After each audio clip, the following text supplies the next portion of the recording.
Todo mundo bem aí? Bem, amém? Maravilha, vamos lá. Introdução. Vamos começar. O nome da mensagem aqui hoje, vamos lá, graças a Deus pelo ar-condicionado, que a gente pode estar de blusa, que não fica suando tanto, mas se eu suar, faz parte, eu puxei dele, tá tudo bem. O nome da mensagem hoje é Não há outro jeito melhor de viver. E eu creio, Deus colocou muito forte no meu coração. Eu ouvi uma palavra, era um podcast, e ele falava sobre as 3 fases do avivamento. Primeiro, ao despertar dos santos, onde a igreja se levanta, onde pessoas têm a chave, a mentalidade virada, entendem o seu chamado, o seu propósito, por que estão aqui. E aí morre o homem e desperta um santo de Deus, pronto para mudar o mundo. Depois, a grande colheita, onde pessoas saem nas universidades, nos trabalhos, na escola, prontos, semeadores prontos para colher almas para Jesus. E por último, nós alcançamos uma reforma social, onde uma nação inteira é convertida a Deus. Então, o nome da mensagem é Não há outro jeito melhor de viver, mas Deus colocou muito forte no meu coração, que algumas pessoas aqui, hoje é o dia, presta muita atenção, para algumas nem vai fazer sentido, algumas pessoas vão até dormir hoje, tudo bem, eu não pego mal, eu dormia na época da minha escola, mas para algumas pessoas aqui hoje, é o dia do despertar de um santo de Deus, é o dia da sua morte, e eu queria que você virasse para a pessoa que está do seu lado e falasse, hoje é o dia da sua morte, hoje morre você. E aí fala para ela, e hoje nasce um santo de Deus.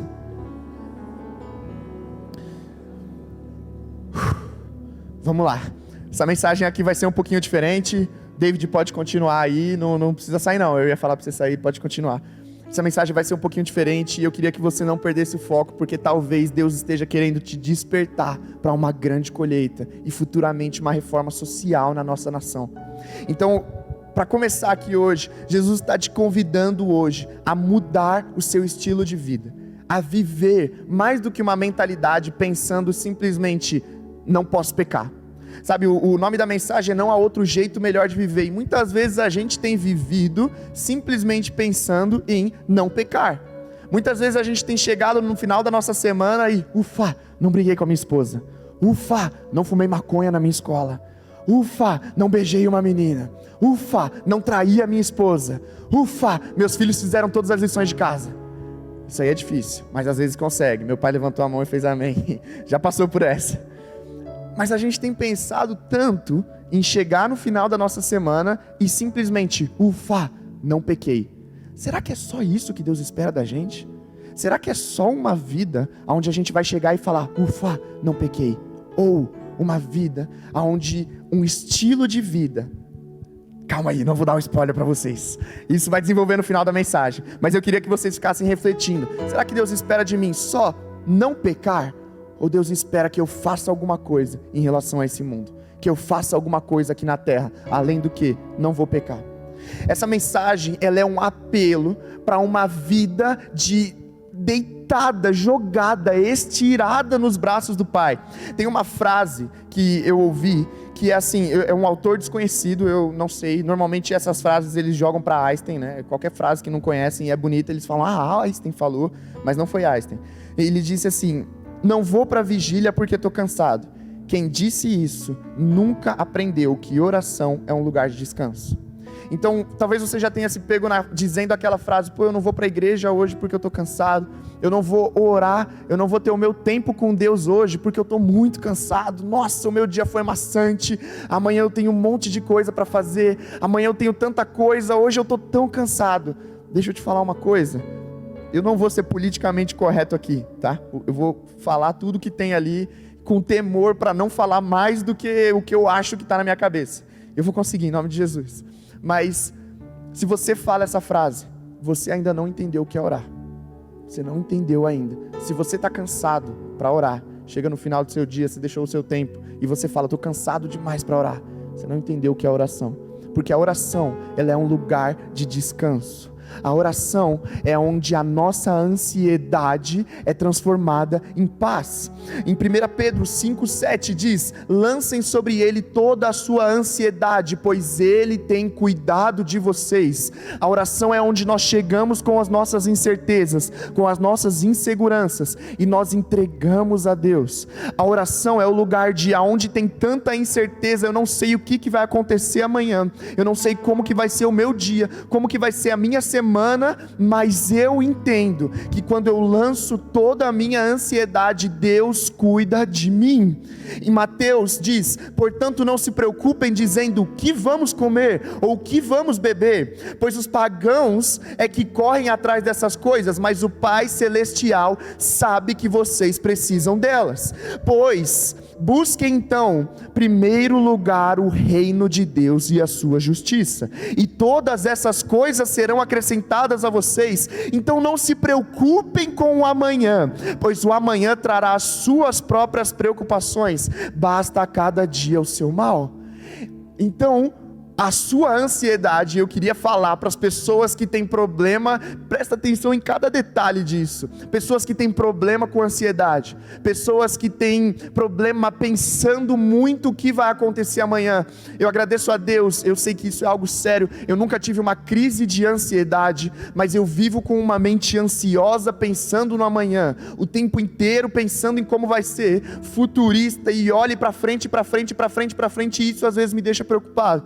Então eu queria dizer, se você é uma dessas pessoas hoje, há em Deus um lugar de descanso, há em Deus um lugar de certeza, há em Deus um lugar de paz para você. Amém? Deus torna a depressão em esperança.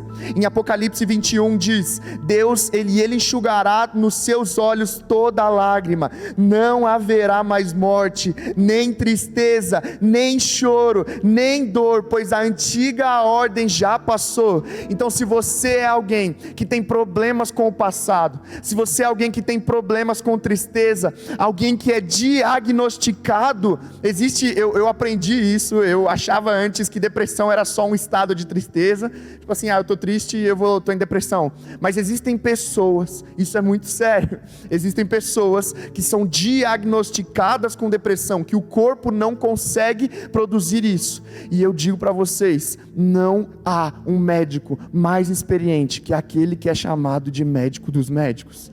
Não há alguém com mais poder e autoridade para trazer de volta a sua alegria, para enxugar a sua lágrima, para curar o seu coração, do que aquele que é chamado o Espírito Consolador de Deus.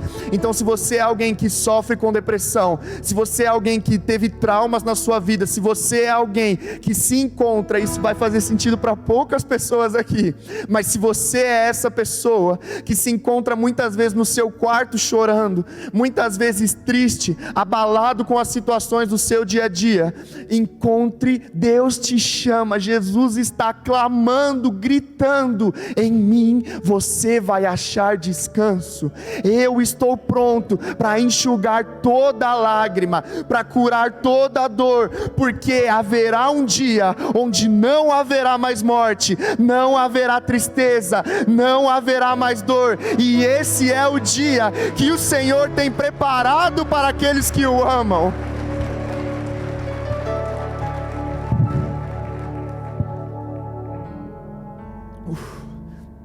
Sabe, é diferente. Eu estava conversando com meu pai, essa mensagem é bem diferente, porque por isso que eu preciso que você preste atenção, e eu não estou querendo ser chato aqui, eu juro para você, mas ela vai falar com pessoas específicas em momentos específicos da mensagem. As mesmas pessoas, as pessoas que sofrem de ansiedade, talvez não sejam as mesmas que sofrem de depressão. As pessoas que sofrem de depressão, talvez não sejam as mesmas que se encontram em pânico no estado presente. E são essas pessoas que eu queria falar agora, na presença de Deus, tempestades se tornam calmaria. Um pouco tempo depois, em que Jesus acordou no meio de uma tempestade, os discípulos, eles não estavam preocupados com o passado, não estavam preocupados com o futuro, mas eles olharam ao redor, e presta atenção se essa é a sua característica, eles olharam ao redor, as coisas que estavam acontecendo, as circunstâncias que estavam se levantando contra eles, a tempestade que estava pronta para virar o barco deles, Jesus levantou e disse: aquietem-se, calma. E tudo houve calmaria, e na tempestade houve calmaria. E depois disso, Jesus deu uma palavra e ele disse assim: deixo com vocês a paz, é a minha paz que eu lhes dou, não lhes dou a paz como o mundo a dá, não fiquem aflitos e não tenham medo. Então, se você aqui hoje está se deparando com pessoas se levantando contra você, eu sinto que algumas pessoas aqui hoje estão em situações no seu trabalho, onde parece que está tudo contra você, parece que, nossa, é o diabo se levantando, nada está dando certo. Pessoas aqui hoje que estão tentando começar a empreender, estão tentando começar uma nova vida, estão tentando mudar aquilo que é o presente, o atual momento, e você não tem conseguido. Eu queria dizer, na presença de Deus, a tempestade se torna calmaria. Não há nada que a presença de Deus não possa mudar, porque o nosso Deus, Ele não é um Deus que apenas muda o passado, não é um Deus que apenas controla o futuro, mas Ele é um Deus que tem total controle da realidade. Ele é capaz de mudar aquilo que você está vivendo no exato momento. Então não há ninguém capaz, presta atenção no que Deus está falando para você, não há ninguém capaz de se levantar contra aquilo que Deus planejou para você. Não há inferno, não há demônio, não há diabo, não há potestade, não há principado capaz de se levantar contra alguém posicionado em Deus, alguém que tem a sua fé estabelecida em Deus, alguém que sabe que a tempestade em Deus é calmaria.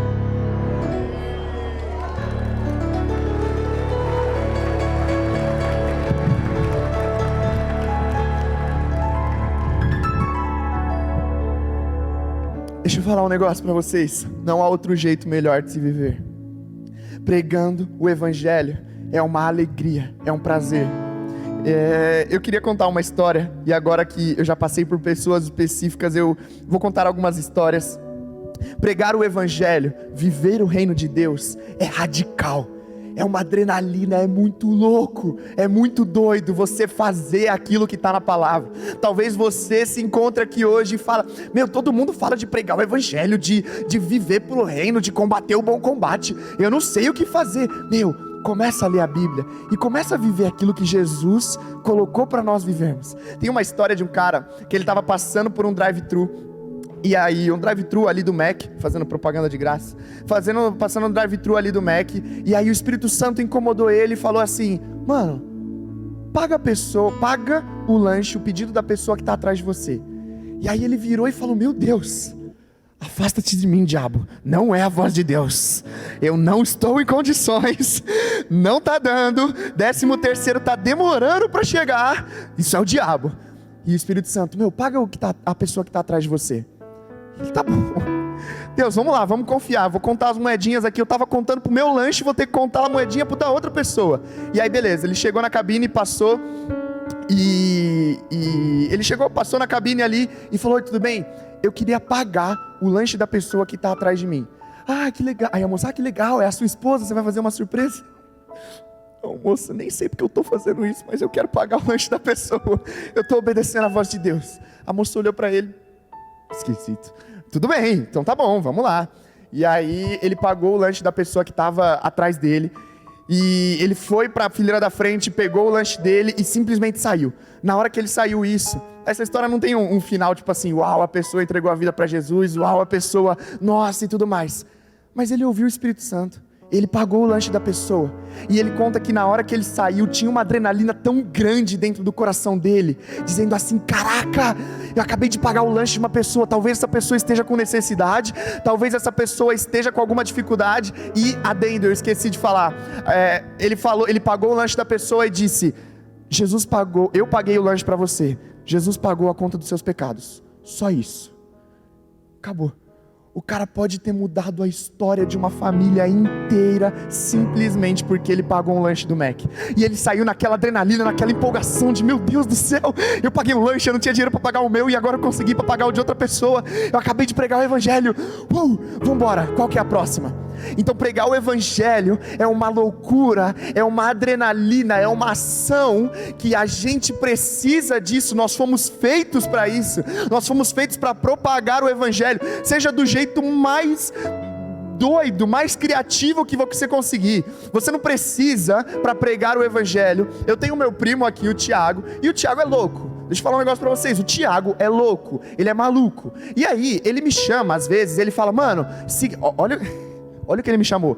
Ele falou, mano, tá chegando esse feriado aí, vamos socar a cara do diabo. Eu falei, mano, que isso? Calma aí. Como assim? O que você quer fazer? Ele, mano, tô querendo sair. Foi no feriado do Halloween. Ele falou, mano, tô querendo sair, botar um banquinho ali no meio do metrô e começar a gritar Cristo vive e pregar o evangelho no meio do metrô. E no metrô que tiver mais fantasia de demônio, a gente grita ainda mais do inferno. Eu falei, calma, vamos com calma. Você quer um bombom pra gente entregar, pra gente falar como o amor de Jesus é doce? Não. Quero socar a cara do capeta. E ele é desse jeito, e ele fez isso, ele faz isso várias vezes. E existem algumas pessoas que são chamados para serem loucos, maluco, igual o meu primo. E eu admiro o chamado da vida dele, a coragem que ele tem para fazer essas coisas. Não é qualquer pessoa que tem. Mas existem também pessoas que não têm a coragem de subir num banquinho para poder pregar o evangelho no meio de uma praça, mas tem condições financeiras de pagar o lanche da pessoa que está atrás e dizer, eu paguei a sua conta do lanche, Jesus pagou a conta de todos os seus pecados, Jesus te ama. Acabou. É assim que se prega o evangelho, é assim que se combate o bom combate. Usa o que você tem. Deus te deu dinheiro, usa para abençoar outras pessoas. Deus não te deu, você não está com dinheiro, você tem um abraço, abraça as pessoas do seu trabalho. Deus não te deu nem isso, você não consegue abraçar direito as pessoas, fala para elas o quanto elas são importantes, o quanto Jesus ama elas. Isso é pregar o evangelho.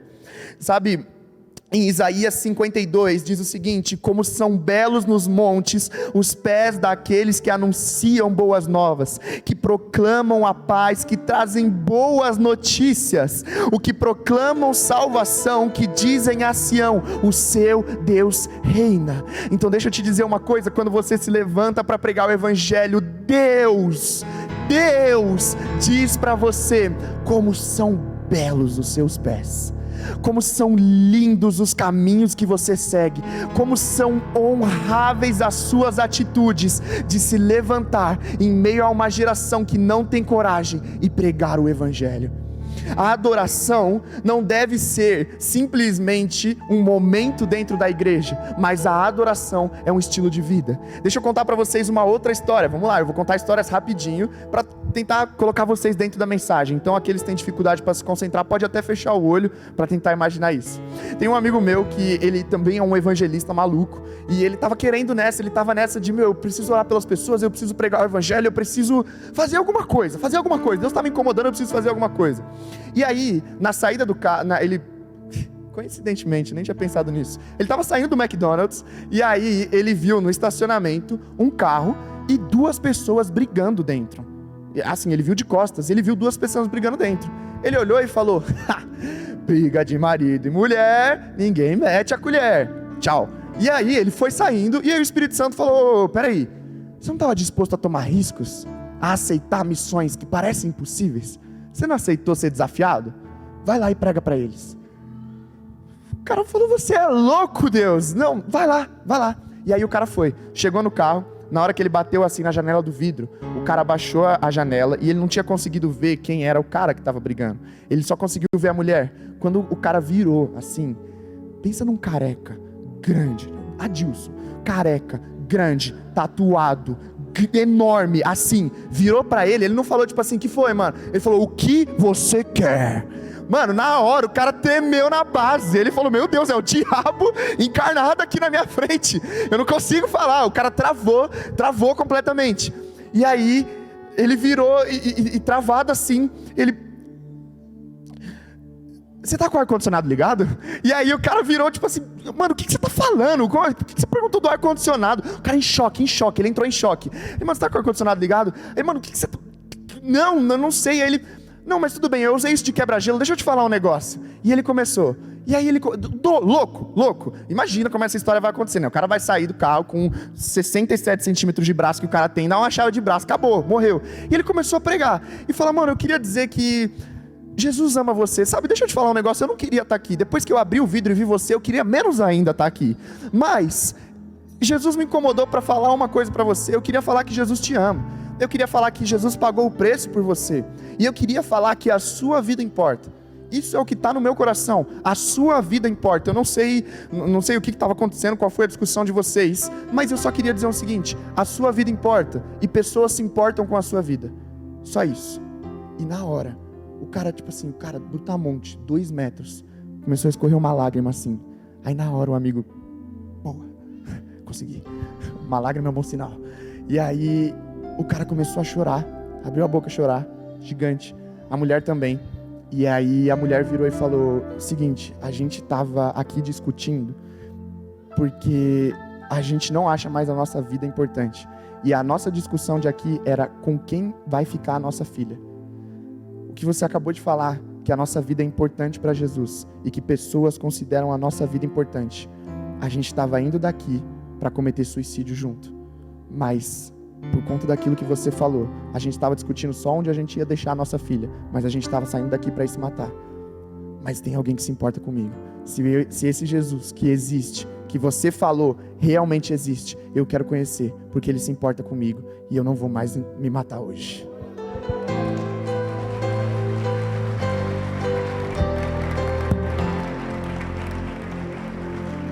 Sabe, existem doideiras que o Espírito Santo vai propor para vocês, que não vai fazer sentido. Isso não vai fazer sentido para a sua vida. As coisas que eu estava falando aqui, gente, eu nunca tive uma crise de ansiedade, eu nunca tive uma crise de depressão, eu nunca tive uma crise de pânico. Isso para mim não faz sentido. Eu não estou falando que não é importante, é que para mim não faz sentido. Mas eu creio que pessoas aqui foram curadas de crises de depressão, crises de ansiedade, crises de pânico que iam acontecer, não vão mais. Por quê? Porque eu ouvi a voz de Deus me dizendo: isso não faz sentido para você, mas eu não ligo para o que você acha, vai e faz o que eu estou te chamando para fazer. E por causa disso, 2 pessoas entregaram a vida para Jesus ali naquele dia, 2 pessoas foram salvas, e a vida de uma criança foi preservada por conta de um louco que aceitou ir pregar o evangelho. Então a vida do cristão, ela é feita de altos e baixos. Você vai passar por momentos em que você não é o personagem principal. Vocês já tiveram dias que simplesmente o dia passou e você não fez nada? Não aconteceu nada demais, ninguém te deu uma ligação do nada, parece que você não era o personagem principal daquele dia, sabe? Valeu, tá, acabou já.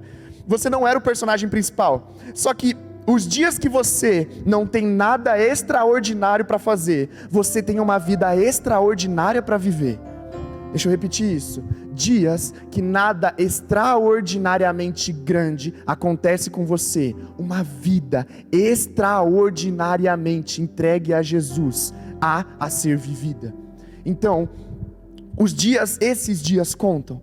Os dias em que nada demais acontece, os dias em que você vai para o trabalho, você volta, você está cansado, você está vivendo só um dia depois do outro, você escolhe como você quer viver esses dias. Você escolhe se você quer empurrar esses dias e só olhar para o final de semana, e eu vou para a casa da praia da Paula, e aí eu vou lá e vou curtir, vou na casa lá, vou levar o Gui, vou levar a Rafa, vou levar todo mundo, e eu só deixo empurrar essa semana, ou deixa eu viver cada dia dessa semana construindo algo em Deus, que lá na frente vidas podem ser salvas por causa disso aqui. Por causa de dias em que nada demais aconteceu, vidas podem serem salvas. Então, existe uma... Eu lembro que alguns dias eu faço mais uma dessas histórias, é rapidinho, não vou encher vocês de histórias, já estou enchendo, mas tudo bem. Eu lembro que eu sou professor na escola da G, e eu dou aula do 6º ao 9º ano de ensino bíblico. E aí, em uma dessas matérias, eu tenho uma matéria para dar, que é a bibliação. Eu estou passando a bibliação inteira para eles. Os pais das minhas alunas estão ali. E aí eu tô passando a bibliação para eles, mas no final da aula eu deixo um tempo para que eles perguntem, façam perguntas. E eu coloco alguns temas.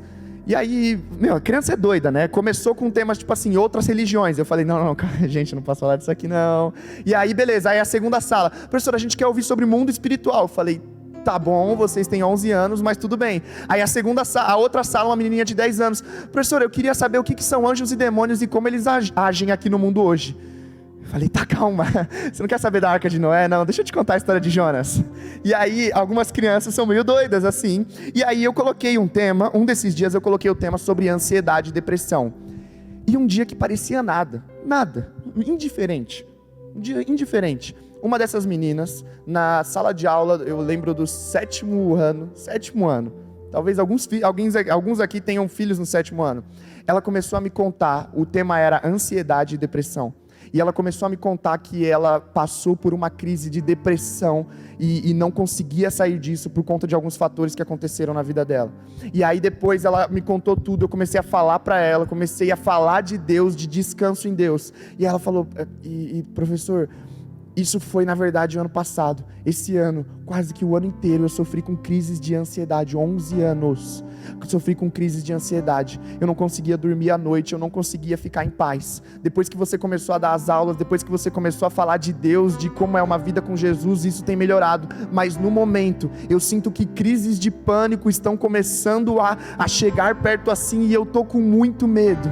E eu comecei a falar para ela de Jesus, comecei a falar para ela do descanso, comecei a falar para ela de uma vida com Jesus, de uma vida devocional, comecei a falar para ela de alguém que se importa, que não desiste dela, que apaga todo o passado e que constrói um futuro pronto para ela. E no final da aula, uma criança de 11 anos, com os olhos em lágrimas, chorando, esperou todo mundo sair da sala e falou, professor, eu acho que eu nunca fui numa igreja assim, mas eu queria conhecer esse Jesus que você fala tanto.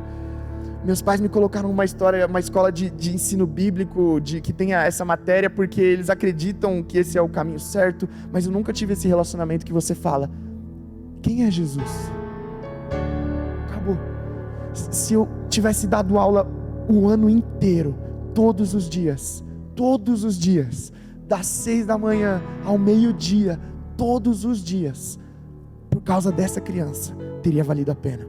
Por causa de uma criança que com 11 anos virou e falou, eu quero conhecer Jesus. Então a adoração, ela é um estilo de vida. Não tem como você vir aqui adorar a Deus e sair daqui e adorar o mundo. Não tem como você vir aqui e dizer eu sirvo ao Senhor, e você vir e ir lá para fora e dizer eu sou o meu Senhor, eu tenho as minhas vontades, eu escolho o jeito que eu quero viver, eu já preguei uma mensagem aqui dizendo, eu não sou o centro, Jesus é o centro. Eu não sou o centro da minha história, Jesus é o centro dela. Eu não sou o centro dos meus sonhos, eu não sou o centro da minha casa, eu não sou o centro da minha família, Jesus é o centro da minha vida. Então você não pode controlar tudo o que acontece com a sua vida, mas você pode controlar as suas atitudes em relação a isso. Então hoje você tem uma escolha, você escolhe se sustentar na sua própria força, ou contar com a força e a sabedoria sobrenatural de Deus. Então é uma dor que você passou, é um trauma, você escolhe, você quer passar e superar isso na sua própria força, ou você quer deitar nos braços do Pai e deixar Deus, cura a minha vida. Você tem pessoas se levantando contra você, você quer provar que você é o bom, que você consegue, ou você quer chegar no seu quarto e falar, Deus, as coisas, as circunstâncias, as pessoas estão se levantando contra mim, eu não quero ser linha de frente nisso, faz a minha linha de frente, luta por mim. Você teve uma briga no seu casamento, você quer resolver ou você quer que Jesus interfira no seu casamento? Você tem um pecado, algo que, presta atenção, algo que está condenando você. Isso é para alguém muito específico aqui. Algo que está condenando você. Algo que você fez no seu passado. Algo que você cometeu, um pecado que o diabo está jogando na sua cara dia após dia. E você está tendo que se olhar no espelho, acordar toda manhã e dizendo, eu não sou isso, eu não sou isso, eu vou vencer, eu sou forte. Para de olhar para o espelho reflete você. Fecha o olho e olha para Deus. Acabou, não tem o que fazer. Enquanto você estiver tentando vencer, olhando para você, você vai ver a imagem de um pecador.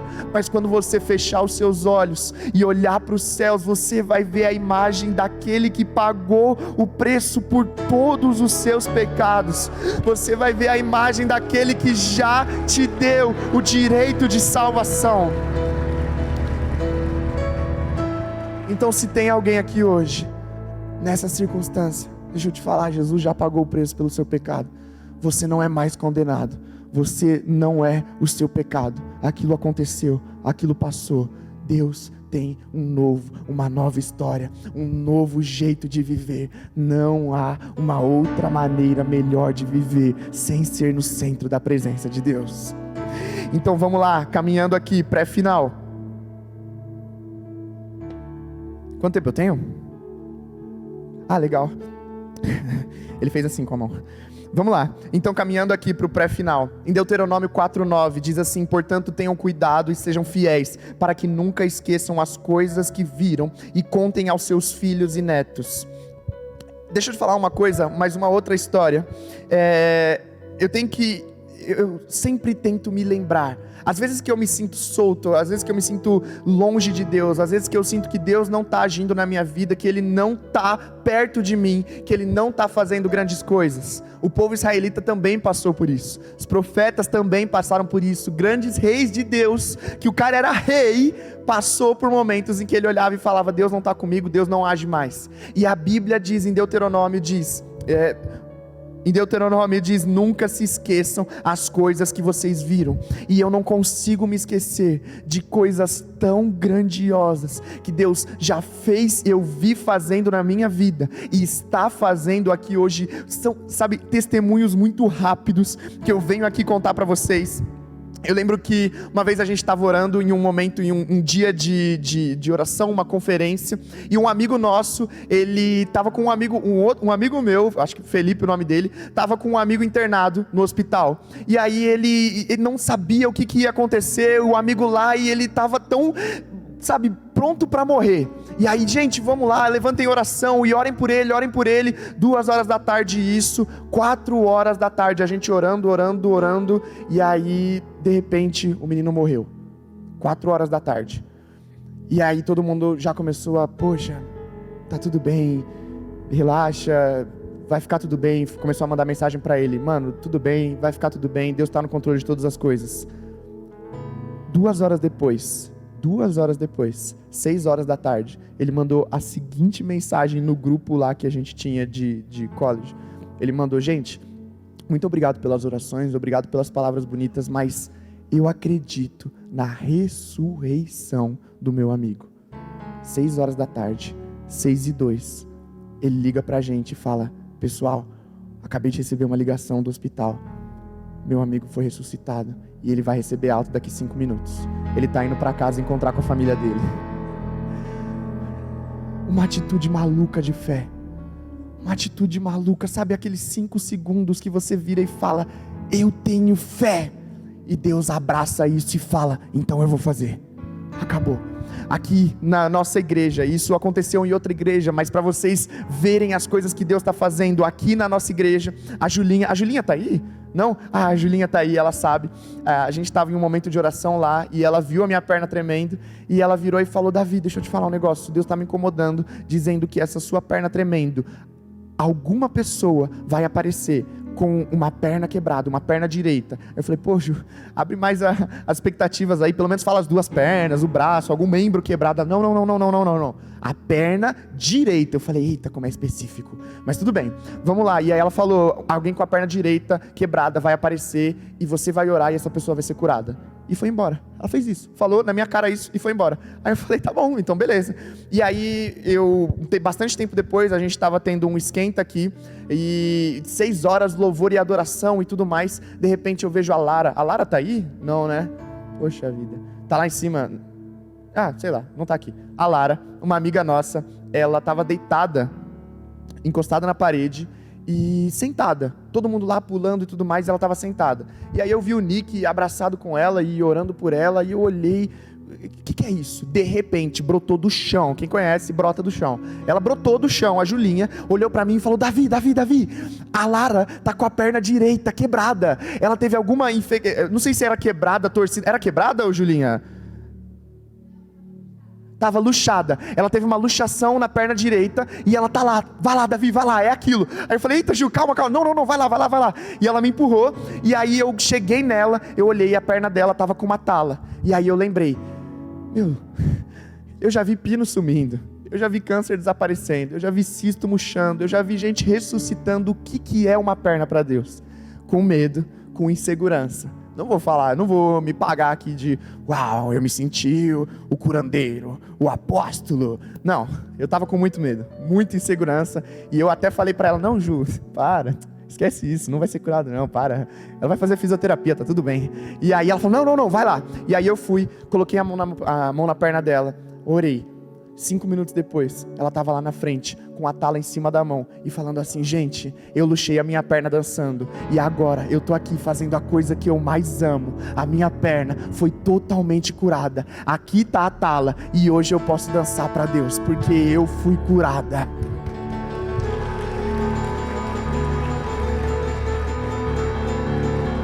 Gente, para acabar, vamos lá, para conclusão. Você consegue sustentar aquela música só você? O Thiago vai? Então chama o Thiago. Vamos lá para a conclusão aqui. Que não é a conclusão, tá? Tem um pouquinho antes ainda, mas vamos lá porque a gente tem tempo. Como que a gente está vivendo? Como que você tem vivido? Como que eu tenho vivido? A gente está vivendo pensando só em não pecar? Será que a gente está vivendo pensando em eu só não vou errar? Deixa eu te falar, naquela semana em que eu orei e a Lara foi curada, eu não fui o melhor dos santos. Na verdade, não estava nem tão bem com Deus assim. Não estava tão certo. Não tinha acertado em tudo. Mas eu olhei e eu falei, Deus, se eu viver só para não pecar, eu vou gastar a minha vida inteira em algo que o Senhor não me chamou para fazer. O Senhor deu uma grande comissão. E o Senhor disse, vão pelo mundo, preguem o Evangelho a toda criatura, orando, curando e expulsando demônios. E mais pra frente ele diz, não, eu já ia confundir outras coisas, mas Deus me deu um chamado, nos deu um chamado, não é nos, como igreja, vão e preguem o Evangelho para todo mundo. Você não precisa subir num púlpitozinho, uau, e gritar e tudo mais. Você pode pagar um lanche, você pode dar um abraço, mas como que você tem vivido? Se preocupando em não trair a sua esposa? Se preocupando em não fumar maconha na faculdade? Se preocupando em não beijar mais um menino? Se preocupando em não errar? Ou se preocupando em viver uma vida para Deus? Se preocupando em viver o seu chamado? Se preocupando em entender o que Deus espera de você aqui na terra? Sabe, existe uma linha de pensamento que diz que nós não somos dessa terra, nós somos colocados aqui para tapar um buraco que o pecado deixou. Então, se alguém aqui nessa terra, imagina, se alguém não cumpriu com o propósito dele, é um buraco a mais que a gente tem que tapar. Então, a pergunta que fica, você foi colocado aqui nessa terra para tapar um buraco que o pecado deixou. Qual buraco é esse? O que você vai fazer? Por que você está aqui? Qual que é a sua missão aqui na terra?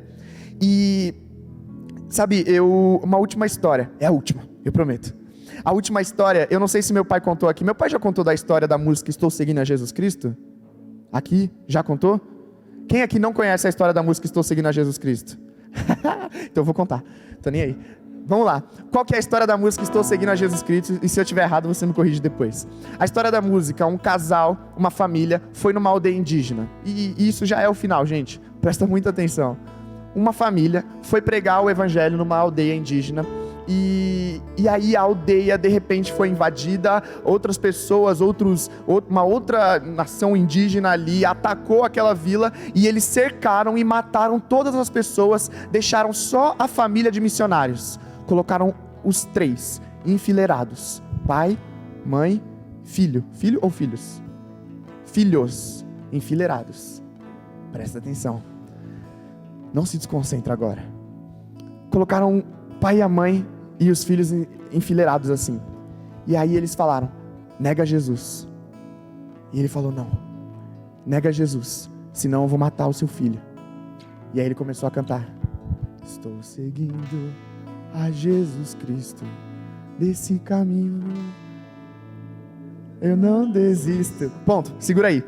E aí eles foram e mataram os filhos dele, na frente dele. Para quem é pai vai saber como é que é. Mataram os filhos dele, virou e falou, se você não tem amor pela vida dos seus filhos, a gente vai matar a sua esposa na sua frente se você não negar Jesus. Mais uma vez, ele fechou o olho, olhou para cima estou seguindo.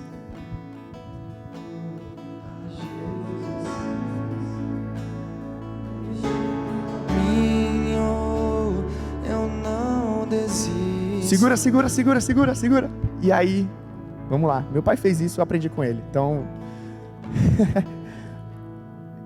mataram a esposa dele. Chegaram nele, a aldeia inteira olhando. Filho de um lado, esposa do outro. Se você não tem amor com a vida da sua família, tenha com a sua. Nega a Jesus e a gente te deixa viver. Ele com lágrima nos olhos, joelho no chão, fechou o olho, levantou. Seguindo a Jesus Cristo, neste caminho eu não desisto. Estou seguindo a Jesus Cristo, atrás não volto, não volto. Segura aí. Por fim, o pajé matou ele e ficou os 4 jogados no chão mortos. Só que de repente, do nada, o Espírito Santo veio sobre aquela vila e de um a um, de um para o outro, eles começaram a cantar isso, bem baixinho, e começaram a cantar. E naquela hora, o pajé, olhando tudo aquilo, ajoelhou no chão, com os olhos em lágrimas, entregou a vida para Jesus e começou a cantar. Estou seguindo a Jesus Cristo, neste caminho eu não desisto. Estou seguindo a Jesus Cristo, atrás não volto não. Uma aldeia inteira foi salva pela vida de uma família. Ele morreu sem saber aquilo. Ele morreu sem ver aquilo acontecer.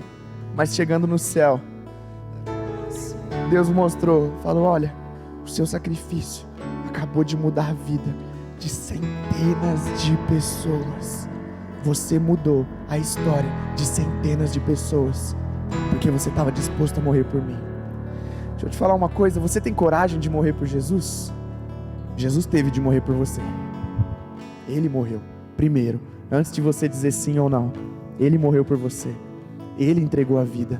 Foi ele, o primeiro, que virou e falou: eu pago o preço por eles.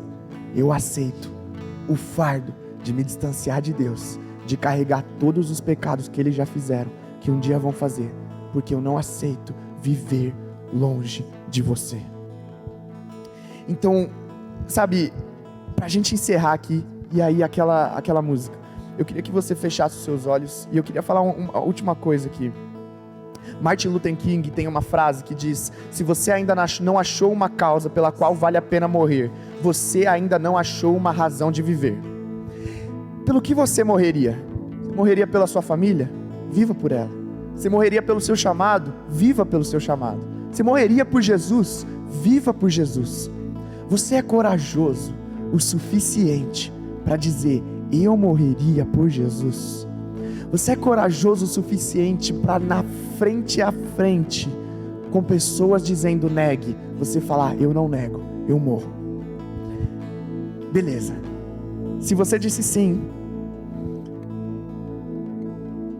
tem muita gente que tem essa coragem de dizer sim, mas eu queria falar com um grupo mais específico, e eu acredito que essa seja a hora de Deus levantar os santos aqui.